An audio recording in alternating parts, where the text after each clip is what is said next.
Hello guys, this is Neil Isguera here, and today I'm discussing about technology, computers. So everyone uses cell phones, gadgets, and computers, but they don't really know what is the potential computers are granting to the users.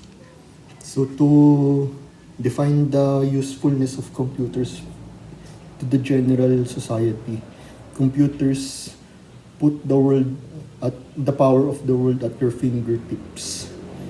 So you see, if you type on the keyboard, you literally control the world. So that's what computers are for. So there are two famous competitors in the computer industry, as we all know. It's Microsoft versus Apple. And I'll discuss a broad history of Apple and Microsoft as companies. So let's start at Microsoft. So Microsoft has grown through putting third-party add-ons on their software. So they developed the basic software called Windows and disk operating system. And they partnered with third-party developers to create useful add-ons to make their computing environment complete. The ecosystem was mainly a partnership between Microsoft and third-party software developers.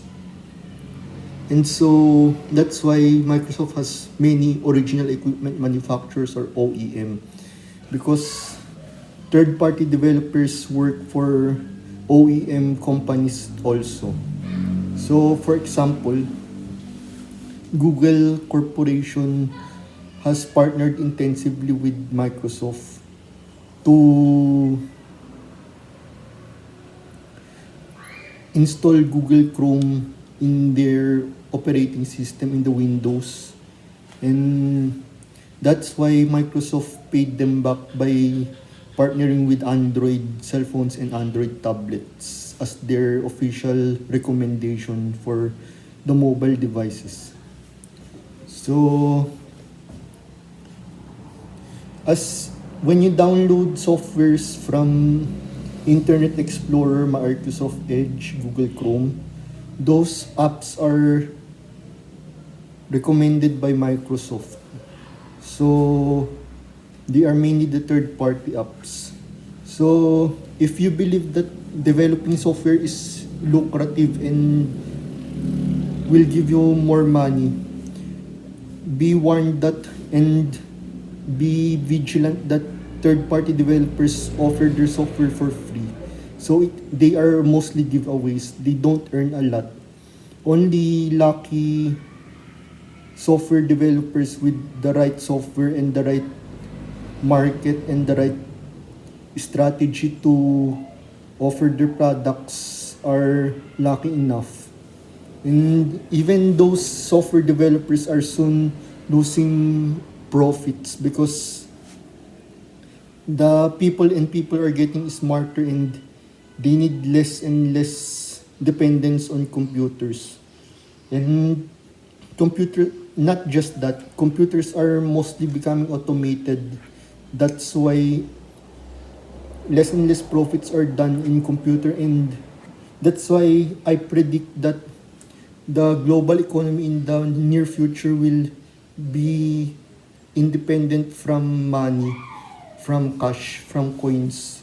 No more cash system basis because we will become an automated economy.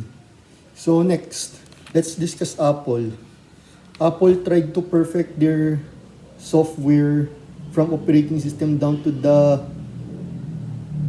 apps they use. That's why they are slower in history in computer, but that was a long time ago when they realized they are losing competition from Microsoft. And we should not underestimate the initial history of Apple yet because they innovated and But Microsoft expanded faster because of partnering with third parties. And however, Apple realized that Microsoft has an proven strategy with third parties. So they also imitated Microsoft strategy. So Apple, but instead of doing haywire third party partnering, they organized their third party apps into App Store. So that's why people who use Apple computers were enticed to browse on app stores, as you know, Mac App Store and App Store for their mobile devices. And also, millions of iTunes Music, hundreds of Apple TV shows, and that was their third-party content. Don't forget the Apple Books and the podcasts. And their music and TV shows are selling. And the Apple make a good marksmanship on music and TV shows because unlike Microsoft that mostly does not profit because of free softwares, Apple was able to make profits with media collections. But even media collections are now being replaced by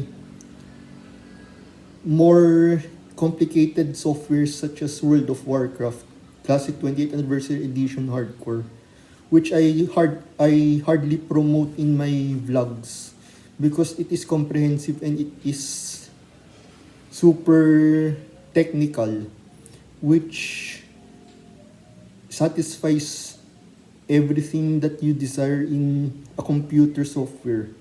So I think I have comprehensively discussed both the history of Apple and Microsoft as computer companies and their products. And so the question now is whose company will triumph in the end? Bill Gates, Microsoft or Steve Jobs, Apple.